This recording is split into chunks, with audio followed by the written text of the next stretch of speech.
Remote frontier moons orbiting the gas giant Cerberus aren't supposed to have fairy tale monsters, yet the Colonial Registry still lists Lycophore under low-risk homestead worlds. I came anyway, just a washed-up xenoecologist chasing quiet.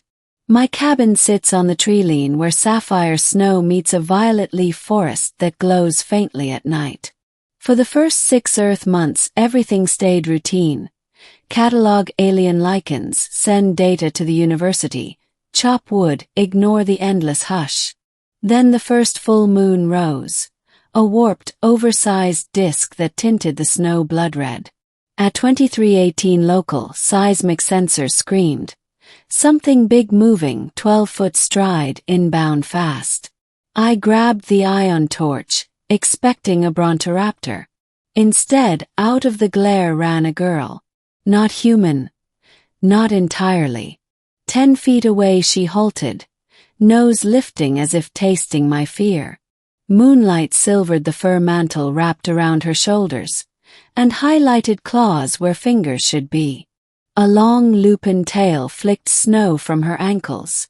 The translator tucked in my belt sputtered static, unrecognized phonemes.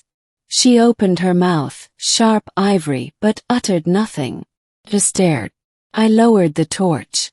After 10 silent heartbeats she flashed a salute like old Earth scouts, pivoted and sprinted downslope.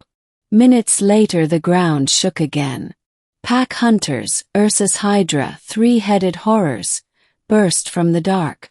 The girl tackled the lead beast mid-lunge, ripping one throat, then another, moving with liquid brutality. By dawn the snow was a charcoal smear of ichor. The werewolf girl stood at the treeline, fur and skin shredded yet healing before my eyes. She glanced back once, eyes glowing aquamarine, then vanished. Every full moon since, the scene repeats. Seismic alert, silent guardian, slaughtered predators, no conversation. I dub her Silver, though she never confirms it. I've spent 3 lunations trying to solve the riddle. Why defend me? Middle, echoes of the lunar war. Almost equals 700 words. I dig for clues. Uplink archives mention a lichen strain, created during the colonial lunar war 2 centuries ago. Genetically engineered soldiers spliced with Terran grey wolf DNA to survive low-oxygen battlefields. Officially, all 3,000 prototypes were decommissioned. Reality. The company dumped them on uninhabited moons to avoid war crime tribunals. Lycophore fits the timeline. If Silver is a survivor, why the monthly cycle?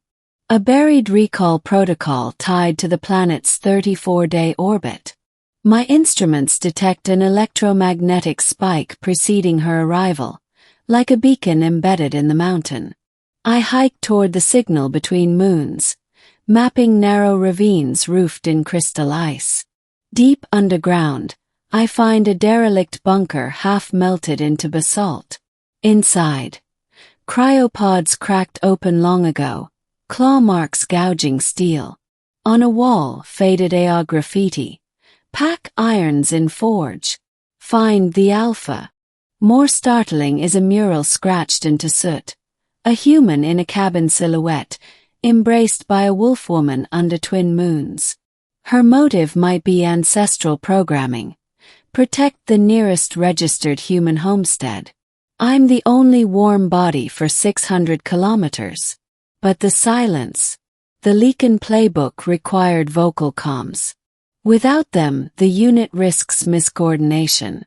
Searching Silver's combat leftovers, I salvage a sloughed claw. Genome sequencing shows intentional speech inhibition. Viral markers blocking Broca-equivalent synapses each full moon phase. Someone wanted watchdogs that couldn't expose secrets. Armed with this, I prepare. Next full moon I leave my cabin door open, lights dim, a camp stove simmering synthetic rabbit stew, the closest thing to wolf comfort food. When the seismic alert pings, I sit at the table under lamplight. Silver appears at the threshold, drenched in predator gore. She sniffs the air, confused by my calm. I slide a bowl across the wooden floor. She approaches, eats mechanically, ears twitching at every creak of timber.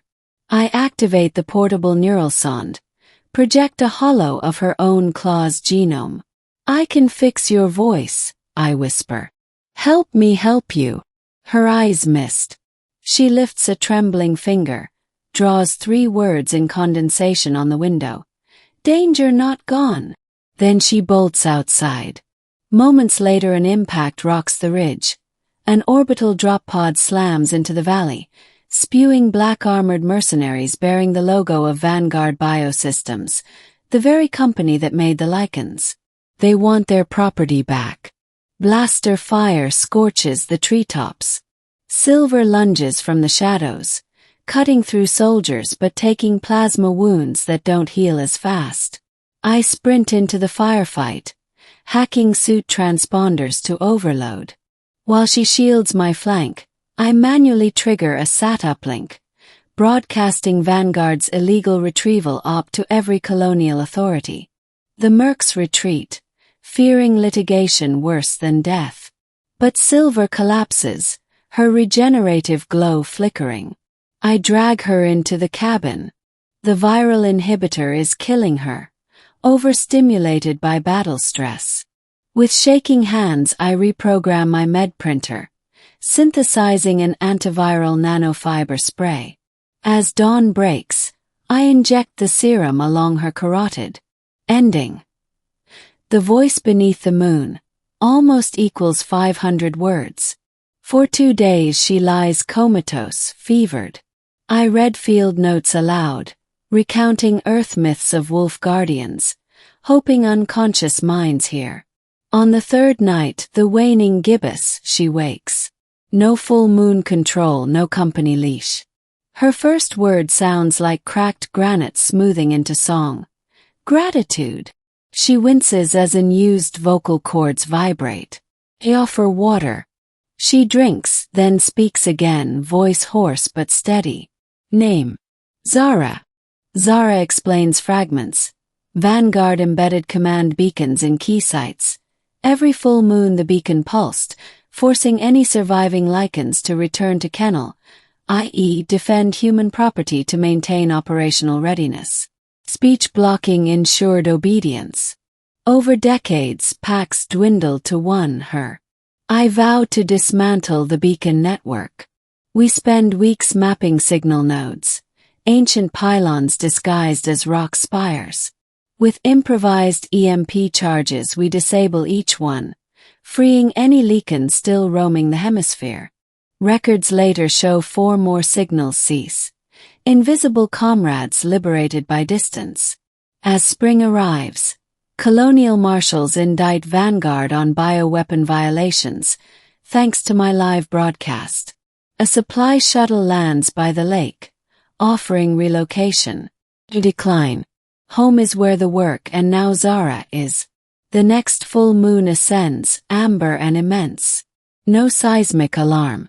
Instead, Zara stands beside me on the porch, wrapped in my old field jacket. She watches the sky, muscles tense like she expects pain that never comes. When serenity settles, she turns, voice confident. For the first time I choose the fight and the quiet. I laugh, realizing the cabin feels less like exile, more like a beginning. Together we plan a sanctuary for other freed lichens. Halfway house, research center, family, whatever it becomes. Under the silent moon, Zara slips her clawed hand into mine.